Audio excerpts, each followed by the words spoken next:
c'est parti. Bienvenue au festival Écoutons nos racines, un événement organisé par l'association La Nature au Cœur pour les Journées internationales des forêts. Ce festival a pour but de sensibiliser le retour à la nature et à la notion de sensibiliser à cette protection et à cette écologie actuelle. Et ce festival va avoir lieu du 16 au 25 mars. Et il y a 3 événements forts pendant celui-ci. Il va y avoir une immersion en forêt qui va permettre vraiment d'aller à la nature, à la rencontre des arbres, à la rencontre du vivant et finalement aussi du monde racinaire sous nos pieds.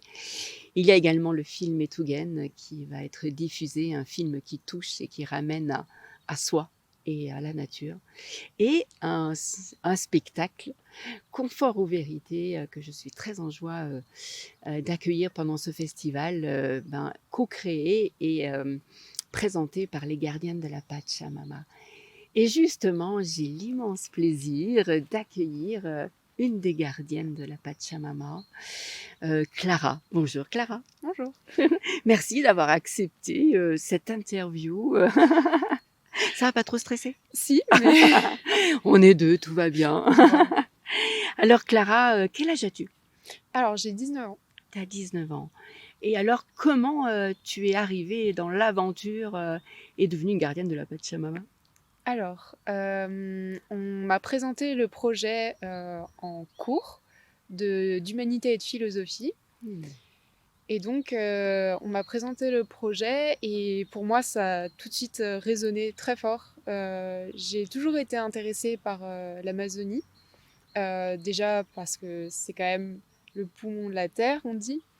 Et elle a une faune et une flore exceptionnelles. Et donc ça m'avait déjà très intéressée. Et ensuite, j'ai appris plus tard toutes les conséquences du changement climatique là-bas. Donc je voulais voir par moi-même ce qu'il y avait et essayer d'agir un petit peu. Je comprends ô combien ça touche. Et en effet, c'est beau quand tu dis, mais oui, ce poumon de la Terre qui mérite qu'on en parle davantage. Alors, vous avez créé ce spectacle. Et alors, ce spectacle, pour toi, il est porteur de quoi?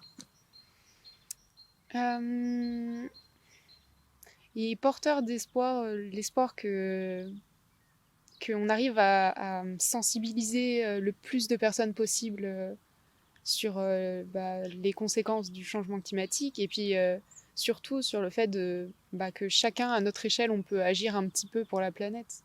Ouais. Et je pense qu'il en est. Alors, j'allais dire, je pense qu'il est vraiment important et même urgent de diffuser cela. C'est vraiment d'actualité. Et donc, je sais que votre voyage, vous avez pu mesurer l'impact carbone que crée ce voyage. Et je sais que chacune d'entre vous menait des actions concrètes dans votre quotidien pour rembourser cette dette. Moi, ça me touche profondément, ça me pose question et me dit: «OK, quel est moi l'impact carbone que je fais dans mes actions de tous les jours, dans ce que j'achète et cetera?» Donc ça me touche particulièrement. Et toi, finalement, comment tu vas rembourser cette dette qui finalement s'élève à combien d'ailleurs? Alors là, je sais plus du tout les chiffres. On avait calculé selon tous les bus, l'avion, etc. qu'on prendrait. Donc c'est quand même une grosse empreinte carbone, mais je ne saurais pas exactement les chiffres. Et alors toi, qu'est-ce que tu vas faire pour mettre en place? Quelles sont tes actions que toi tu décides en fait de mettre en place pour rembourser quelque part cette dette? Je trouve ça magnifique, moi. Alors déjà, j'ai essayé de baisser ma consommation de viande au maximum. Déjà, et ensuite d'utiliser le moins possible la voiture ou alors de faire du covoiturage, d'emmener le plus de personnes que je peux. C'est vraiment les 2 grosses actions que je fais pour le moment.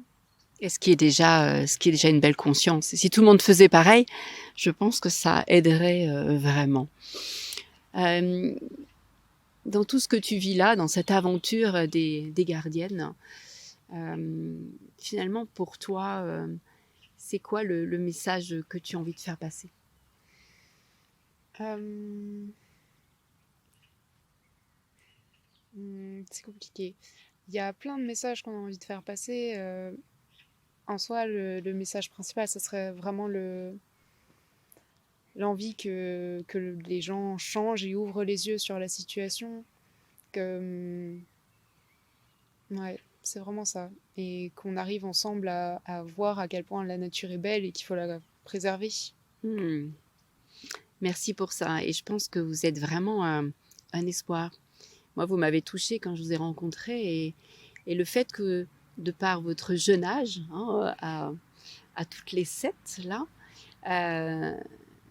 je trouve que vous touchez toutes les générations. Vous touchez le cœur, notre cœur d'enfant, voilà, à tous. Et surtout, je pense que vous êtes entendus par votre génération. Et ça, je pense que c'est aussi important dans ce monde archi connecté et qui peut-être, pour certains, s'éloigne de la nature. En tout cas, merci de ta présence. Merci pour ce moment passé avec toi. Et puis, on aura le plaisir bientôt de se retrouver pour ce spectacle. Donc, le spectacle a lieu le 24 mars. Et je vous invite vraiment, que vous l'ayez vu ou pas, vraiment venez les soutenir, hein, mais aussi soutenir cette cause, en fait. Voilà, qu'elle défende. Et comme le dit, le partage si bien Clara, je pense que le poumon de la Terre a vraiment besoin de notre aide à tous. Et ça passe par d'ouvrir nos consciences et par des petits changements, voilà, des petits pas tous les jours. Merci beaucoup et à bientôt.